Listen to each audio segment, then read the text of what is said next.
Hey Dragon Slayers. So today's video is about the fallacy of how association seems to imply causation. Just because there's an association between two things does not mean that one of those things causes the other thing to happen. This concept is hard to understand and to keep in mind. Sometimes it seems that because two things are related, one thing must have caused the other thing. For example, your parents might have told you to stay away from the bad kids because they believed that good kids who hung out with bad kids would become bad kids themselves.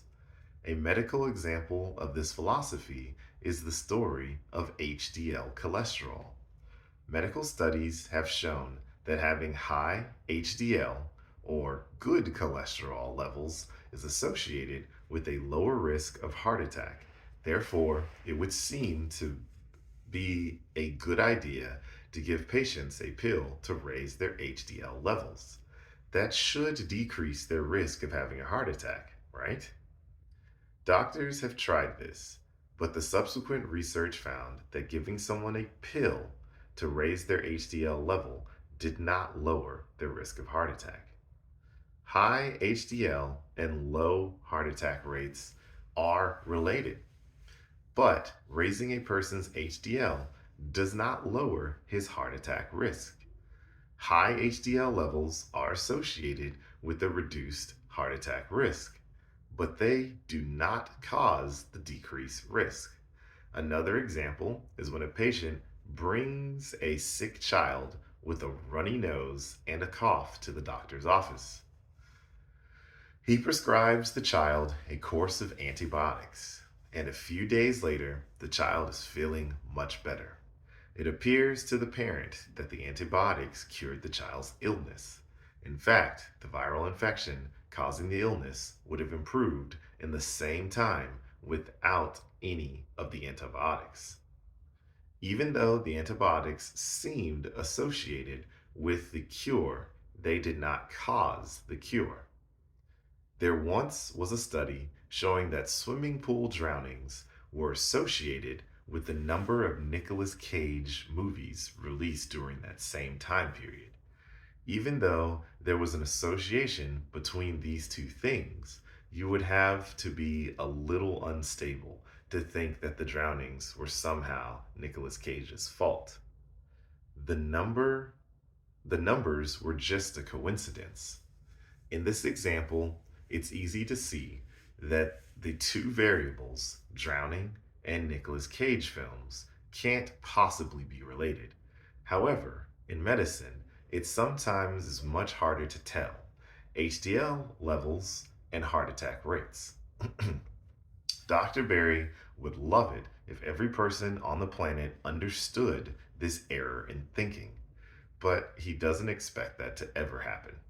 He does expect every doctor in the medical practice to understand this concept completely and never be fooled by it. That's a reasonable expectation because most doctors learn about this error in thinking in their training. However, I'd say that they are still not taught nearly well enough. It's one of the most common errors he sees doctors make all the time. Still, he doesn't expect every doctor to see through Big Pharma's advertising, which sometimes craftily exploits this error, and not subject their patients to unnecessary pills because of those misleading ads. So, one example of this that I love to give, I used to make this joke. So, I went to school in San Antonio, Texas.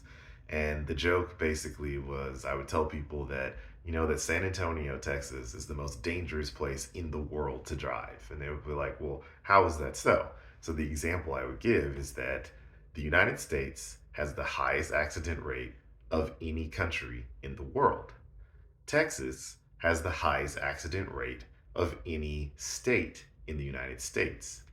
Bexar County has the highest accident rate of any county in Texas. And San Antonio was in the middle of Bexar County. Therefore, San Antonio has the highest accident rate of any place in the world.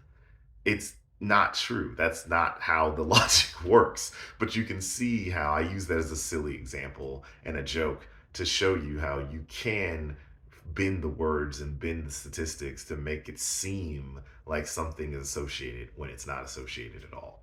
So that's what I've got for you guys today. Don't forget to like and subscribe because it really helps the channel out.